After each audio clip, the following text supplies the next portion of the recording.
Hello, folks. Welcome to Let's Talk Business. It's a series of sessions on Leaders Talk. Today we have an exclusive conversation. I am humbled and honored to introduce Mr. Anil Basin, a visionary leader and a veteran in FMEG sector. Anil served over 38 years in FMEG domain in various roles that includes 16 years as the president in Havels India, spearhead the growth of the company to a super brand with an annual turnover of 10,000 crore. Prior to that, he worked with Bajaj Electricals Limited as the assistant general manager. Mr. Anil is also a motivational speaker, life coach, and mentoring with over 50 plus top B schools that includes IITs, IIMs, FMS, XLRI, and many more. Hello Anil, warm welcome to the conversation on Leaders Talk. I'm glad to have an e-meeting with you. Jayesh, thank you. Thank Yeah. you. Well, you are the growth catalyst and organization development leader. When you lead a large audience, what is your approach to define the success of the firm as well as the people involved in that process? There are three words A, B, and C. A stands Right. for accountability. You have to be accountable for anything which you do, and you will fail more number of times in the success, and you will have to take the ownership of that. You have to take the accountability of that. You see, failure is not the opposite of success. Failure is a part of success. Sundar Right. Pichai was asked at one point of time in one of the interview, then when you hire a person whose salary is more than 5 crore or 10 crore, what do you ask him in the interview? And he said, I ask him only one question. Because before he comes to me, he has already gone through 7 rounds of interview by various people below me. I ask only one question. How many times in your life you have failed and how you have handled that failure? Explain me in 15-20 minutes.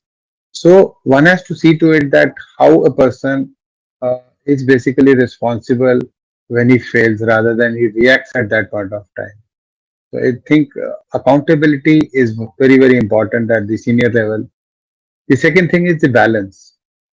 When you become a leader, you are a manager between the age of 25 and 30, 35. But when you become a leader, your role changes. Unfortunately, the transition of a manager to a leader is not done in a proper way.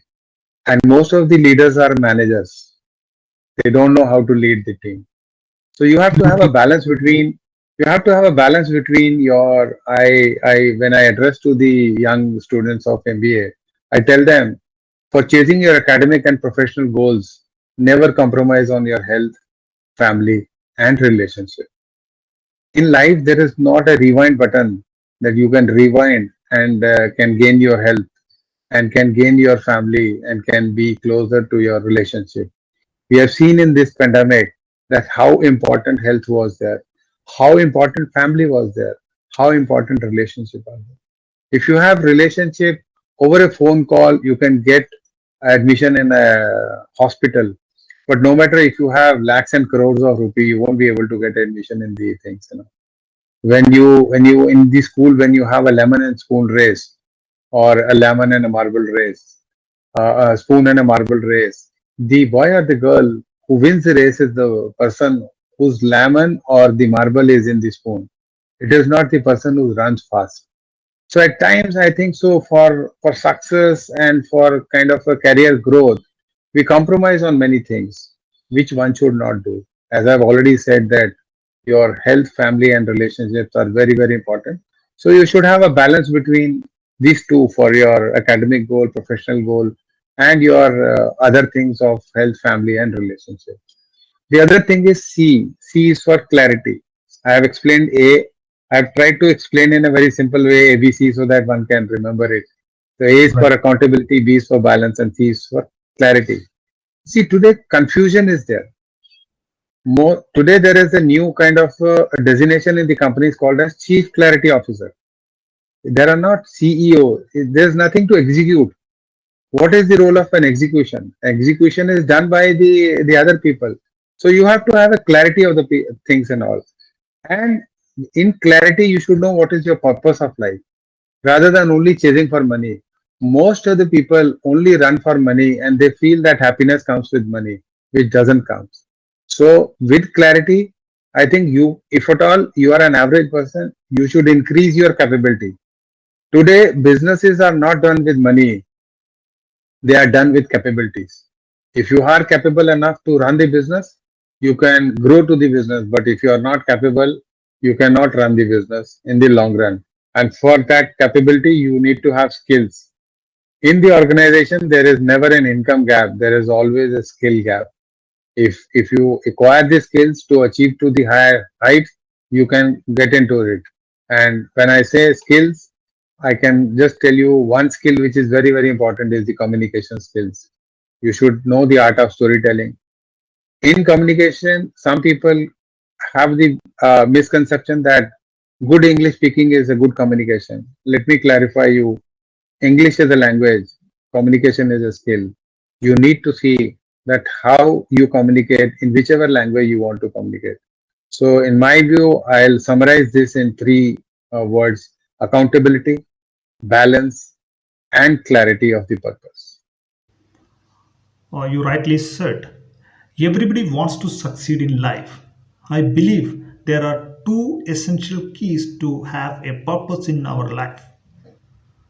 That is, point number one is 1% of motivation, and point number two is 99% of discipline. Ethics, values, and principles are also embedded to it. What is your opinion about it? Uh, People get confused with motivation. I think, let me clarify you when I write motivational speaker, it is written as motivational speaker, but I say it is an inspirational speaker. You cannot motivate anyone, you can only inspire someone to motivate himself. And in motivation, there's further confusion that attitude. Some people feel that positive attitude should be there. But let me clarify you. Positive attitude does not guarantee you for any success. Positive attitude with proper action increases the probability of success. So one has to take proper action at the appropriate time. People are not lucky. People take actions at appropriate time when the things are there. So one has to act fast. You see, India has got a population of 130 crores. We only got seven gold medals in this time. Total, we have got only 35 medals, total Olympics in the history of 125 years.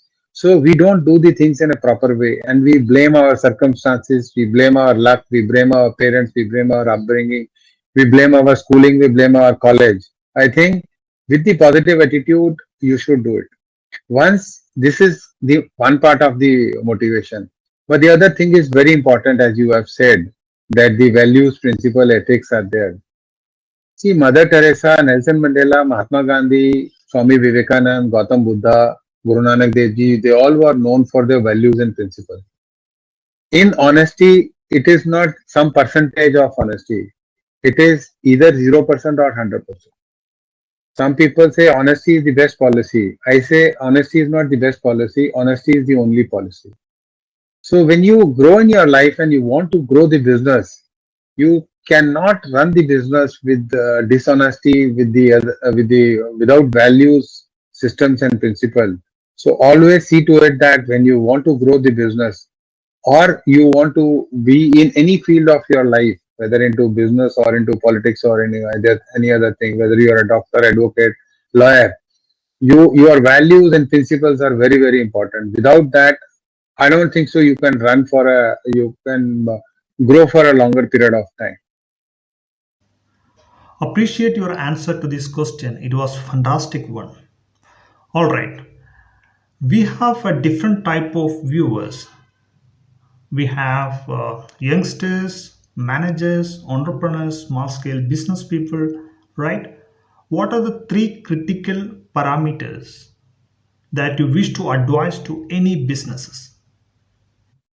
See, One I have seen is that there are three different parameters. Is that trust, relationship, and thinking big. If you love someone and don't trust him, it's not the true love. But if you trust someone, slowly and gradually you will start loving that person. So trust is very, very important. Whether it is a husband, wife, why divorce? More number of divorces are there because it is love at first sight and divorce at first meeting because there is a trust deficit between them. The other thing which is important is that one has to dream big, think big, and act fast. We don't dream big, we don't think big. That is why we don't grow. In our life, we should have the ability to dream big. Unfortunately, our parents, our society doesn't allow us to think big. If a child wants to dream and if he says that I want to become the prime minister or president of a country or I want to become a pilot, we try to pull him down and tell them that no, you can't do it, you can't do it. I think we as a parents also we should learn to it that we should uh, we should give the freedom to our children to think big and act fast and grow in their life. Every person when he's a born, he's a baby.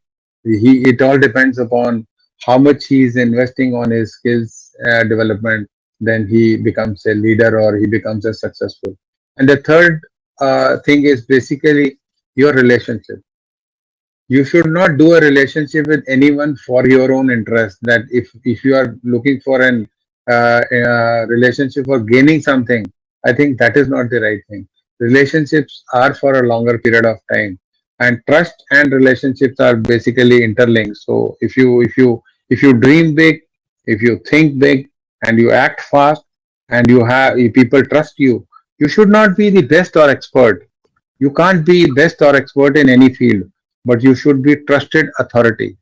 When I say trusted authority, which means that people should trust you, and no matter whether your education background or experience is there in that field or not, but you should be, when you speak, you should speak with an authority that people trust you, and with your relationship, they are attached to you.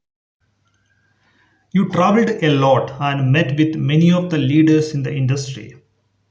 Can you share us some of the common characteristics of all of these highly influencing people?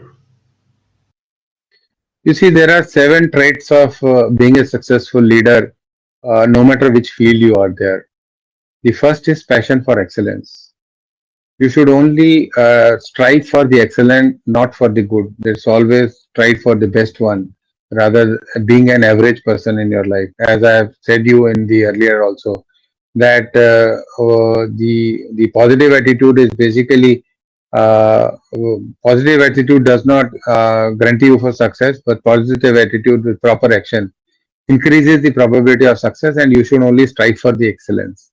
The second thing is basically ability to develop a team under you. When you grow as a leader, you see, if you are a prime minister, you should have a battery of chief ministers, the other cabinet minister, the other things. If you are a CEO of the organization, you have to manage different functions in the organization. You should be ability of developing a team under you, and you should be bold enough to hire people under you who are much more qualified than you. You should not see to it that you hire people those who are not much more qualified than you and give them the authority to do the way they want to do the business. And the third trait is basically attribute to success is basically mastery in communication. You see, you should be a good communicator. When I say you should be a good communicator, you should be a good storyteller also. You see, all the entertainment, everything is being run by the storytelling. And even business is a story. When you do an ad also is a story. You want to finish the story in the 30 seconds, and you should be a good storyteller there also. Otherwise, if you don't put a story in the ad also goes for a waste. And the fourth attribute is basically high energy level. You should be enthusiastic at all the time.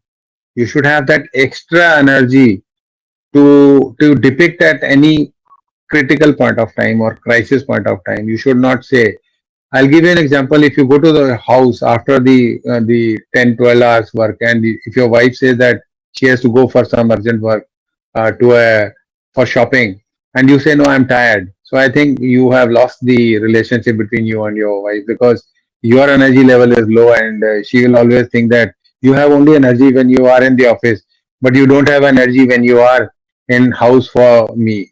So and with energy, you the enthusiasm comes. And when I say enthusiasm, enthusiasm is contagious. If you are enthusiastic as a leader, your team will always be enthusiastic. And we say in sales, selling is nothing but transfer of enthusiasm from a seller to a buyer. Every person on this earth is a salesperson, be it a doctor, be it an advocate, be it a politician. And the fifth point is value-based decision making. You should not make emotional decision. You should not make impartial decision. Your purpose of decision making should be very, very clear, and you should know that you have to justify that decision at a later state. So you should take value-based decision rather than emotional decision or a biased decision or an impartial decision that you like someone and you favor that person. That is not the trait of a good leader. And the sixth point is methodology. As a passion entrepreneur, you can drive the business with your passion for a short span of time. But for running a business across the world, the way McDonald's are there, the way Starbucks are being operated, or the way Apple, Google, or the other companies are being operated, there should be a methodology to do the business rather than doing the business with your gut feeling. And the seventh point is anchor of faith. People should have faith in you, that they should believe in you as we believe in our religion. No matter whichever religion we are born in the family, we believe in that religion. And that is the way that people should have the anchor of faith in you, which translate to the trust, which I have already said in the earlier communication. Well, now if you look at the countries list of UN's World Happiness Report 2021, India is ranked 139 out of 149 countries. It is so sad and a disappointing one for us. Finland topped at the list. How do you see this report for India? This our education system also has been driven by Britishers for the last 200 years, and their only purpose was that we should give the answer in yes or no. We were not taught how to handle objections, how to handle failure, and we had a wrong parenting also. You see, our parents also were only running for the success, for money, and we always have a problem of comparing within the sibling, within the family, within the 10 lakh students apply for IIT engineering exam. There are only 10,000 seats in IIT. Those who don't qualify for those IIT exams, they are treated that they have failed in their life. And there is always a comparison between the brothers, sisters, the students in the family. In the class, if there are 40 students, I believe that 10 are studious, but the balance 30, they also have to live their life. You see, sun and moon are of the same size. When we see sun and moon, they don't compare with each other. Nature also doesn't compare with each other. Sunflower doesn't compete with the rose, that I am bigger than you, and rose doesn't compete with it, that I am red, you are yellow. So in nature also there is no comparison between animals or other things. But as a human being, the happiness only comes when we start criticizing, we start comparing with each other. I think the day we start the ownership and accountability at ourselves, that God has given us the life, we have to live the life the way we want to live. Unfortunately, we give the key of our journey to somebody else. I at times say that if I give you a car on your birthday as a gift, and you know driving, whom you will give the keys of the car, yourself or to a driver? And you will say yourself, I'll drive the car. Your body has been given by God as a precious gift to you, but we have given the key to somebody else to drive this vehicle. We should not compare, we should not live with other things. We should not look at what what is with you, what we have to see, that what we have to do, what we have with us, then only we will be happy.